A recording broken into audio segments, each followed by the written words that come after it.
Friends, good morning. मी शिवानी. आपला daily निपलोस आणि खूप जोरात पाऊस होता आज.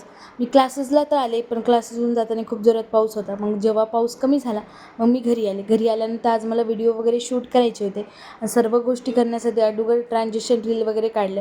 आणि माझे सगळे व्हिडिओज फोटोज पाहिजे असले तर नक्की माझ्या इन्स्टा आय.डीला फॉलो करा. आणि मी ते टॅग बी करीन तुम्हाला. त्यानंतर सर्व काही गोष्टी केल्या. अगोदर ट्रान्झॅक्शन व्हिडिओ केले, पुन्हा get ready with me shoot केलं. त्यानंतर सर्व काही केलं. सर्व काही मेस झालेलं होतं. सर्व फोटोज व्हिडिओ आज मी एकटीनंच काढले, कारण की सानिकाही नव्हती थोडीफार हेल्प करेल. आणि खरंच एका रीलच्या पाठीमागं खूप काही असतं स्ट्रगल. ते जेव्हा गोष्टी मी करायला लागले त्यावेळेसच मला रिअलाईज झालं, आपण जेव्हा करतात आपल्यालाच कळतं. आणि एका रीलसाठी मी एवढं काही मिस केलेलं होतं. आता ते सर्वपैकी मला आवरायचं पण नव्हतं. आणि त्यामुळे सर्व गोष्टी खरंच एका व्हिडिओसाठी खूप काही असतं. जे करतं त्यालाच कळतं, एवढं मात्र आहे. त्यानंतर मग आज मला आईस्क्रीम खाण्याची क्रेविंग झाली. मग पप्पा आणि मी लगेच बाहेर निघालात आईस्क्रीम आणण्यासाठी. आणि अशा प्रकारे माझा डे गेला. भेटूया नवीन एका ब्लॉगसाठी. बाय.